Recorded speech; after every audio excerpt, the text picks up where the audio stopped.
Count Dracula, one of the primary evil beings living in pop culture. It was back in 1887, Irish author Bram Stoker published his gothic horror novel, Dracula.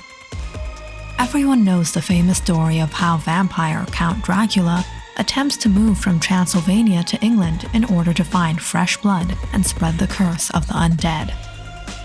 Bram Stoker swept the world into his imagination, and Dracula has never left the human psyche since. It's true, people have a strange fetish with vampires. From adaptations of his novel, like BBC's Count Dracula in 1977, Nosferatu the Vampire in 1979, to the film Van Helsing in 2004, and then we have Twilight, The Vampire Diaries, Vampire Academy, Interview with the Vampire, etc. But the history of vampires didn't begin with Bram Stoker. The man had to have gotten the inspiration from somewhere, and in fact, history will tell us the vampiric legends and tales go back perhaps thousands of years, from historical accounts, and I'm not just talking about Vlad the Impaler, but also some creepy ancient superstitions. Before we get into today's video, don't forget to click the like and subscribe. When it comes to Bram Stoker's inspiration for Dracula, we have to begin with Vlad the Impaler, Vlad III, or Vlad Dracula, which is where Bram Stoker got his name for Dracula.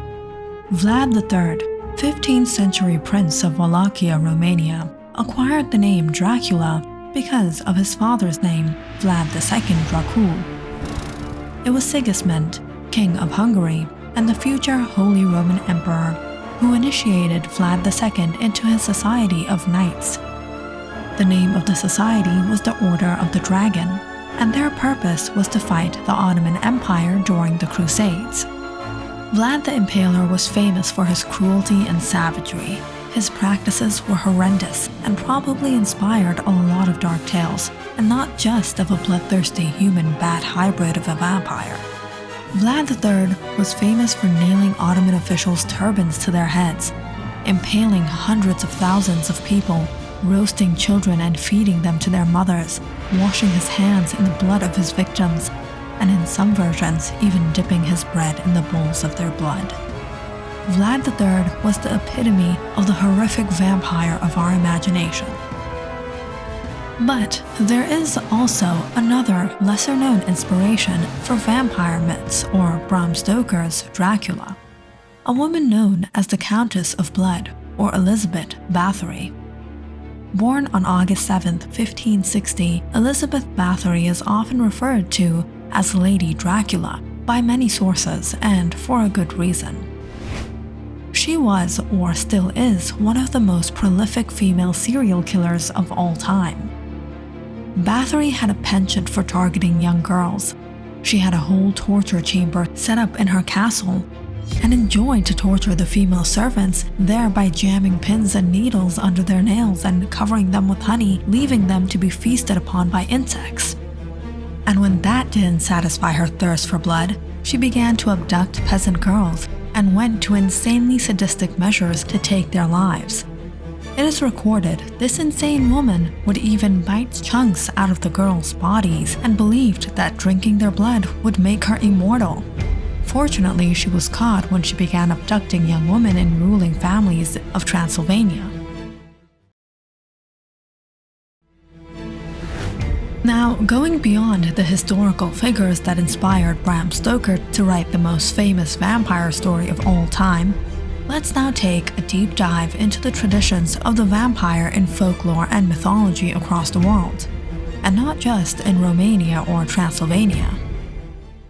Author of From Demons to Dracula, the creation of the modern vampire myth, Matthew Beresford says in his book, "There are clear foundations for the vampire in the ancient world, and it is impossible to prove when the myth first arose. There are suggestions that the vampire was born out of sorcery in ancient Egypt, a demon summoned into this world from some other. There are also myths about vampire-like creatures like Jiangshi in Chinese mythology who drains the life energy of their victims. And the Tibetan Book of Dead contains stories about blood-drinking deities. It's clear the concept, if not namely being vampires, did exist by other names. Some historians believe that Irish native Bram Stoker used Irish folklore to base his original vampire. Irish mythology and history point to a shadowy figure known as Abhartach. He was a 5th century king who apparently was also a dwarf. The following is an excerpt from the tale from 1875. This dwarf was a magician and a dreadful tyrant, and after having perpetrated great cruelties on the people, he was at last vanquished and slain by a neighboring chieftain. He was buried in a standing posture, and the very next day he appeared in his old haunts, more cruel and vigorous than ever. And the chief slew him a second time and buried him as before, but again he escaped from the grave and spread terror through the whole country. The chief then consulted a druid, and according to his directions, he slew the dwarf a third time and buried him in the same place, with his head downwards, which subdued his magical power so that he never again appeared on Earth. Bram Stoker's Dracula, however, is based in Romania, where legends of vampires were strongly believed and perhaps are still believed today. In 2004, a man was arrested for digging up the body of his family member and performing an ancient anti-vampire ritual on it. He and his family believed their relative had become a vampire after death and was haunting them from the grave. If we hadn't done anything, my wife, my son, and my daughter-in-law would have died. That is when I decided to unbury him. I've seen these kinds of things before. When we took him out of the grave, he had blood around his mouth.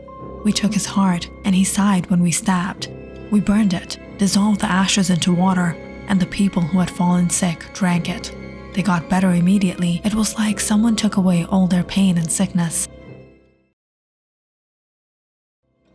We performed a ritual that is hundreds of years old. We had no idea we were committing a crime. On the contrary, we believed that we were doing a good thing, because the spirit of Petre was haunting us all and was very close to killing some of us. He came back from the dead and was after us. Now, these strongly rooted beliefs didn't just happen overnight. In early Romania, people mistook otherwise natural deaths or occurrences for supernatural phenomena. Any bad event was blamed on witches, werewolves, or vampires. Villagers even unearthed graves to confirm their beliefs. They were most likely unconfirmed, but they still believed them. Coffins were well sealed and buried in winter, delaying decomposition. This perhaps led to bodies bloating, causing blood to come into the mouth. And voila! The body must have been up all night, walking around, and had probably claimed the recent victim everyone had been investigating about. Case closed. In Eastern Europe, suspected living vampires were punished by execution, and their mouths were stuffed with garlic or a brick. Several graves have been found with signs labeling them Vampire of Venice. Bodies in Bulgaria were found with iron rods driven through their chests. Archaeologists have even found graves sometimes covered with iron cages. Take all these occurrences and twist them up, add a little glamour, and you have Dracula, whose weakness is garlic and who can only be killed with a wooden stake through the chest. But again, historical accounts and mythological accounts might not have been the only inspiration behind Bram Stoker's Dracula. No story or idea is original, but you be sure that somewhere someone has thought of something similar to it. It's a little touch from a new creator that makes an idea seem new. During the 1700s, well before Bram Stoker came out with Dracula in 1897, there was a period of vampire obsession in Europe, and writers took up the creepy plot and penned it down. Hence, the fictional literary works about vampires and the concept of Dracula was not unique to Stoker. Heinrich August Ossenfelder wrote a poem with a classic romantic vampire theme called The Vampire in 1748. In it, a vampire longs for a young woman, but he is frustrated because the young woman listens to her Christian mother, who tells her that she should stay away from him. She warns her daughter that he is not mortal. The vampire vows to creep to her bed while she is sleeping and to give her a kiss that will drain the young woman's blood and take her life with it. Sounds like a really familiar plot. Comment in the section below if you can think of any movie or story that has been based on this.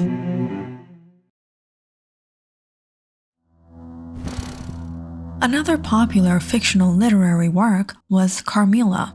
This was a novel by Joseph Sheridan that was published in 1871, 26 years before Dracula. This story also contains romantic themes of a vampiric longing.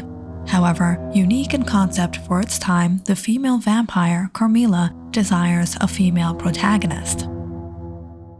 Gottfried August Bürger also wrote a ballad in 1773 called Lenore.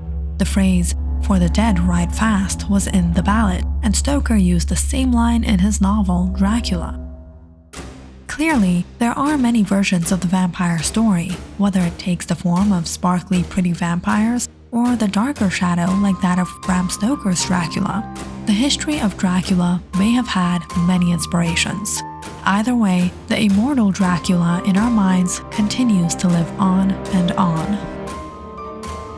If you liked our video, don't forget to subscribe and follow our channel for more videos like this one.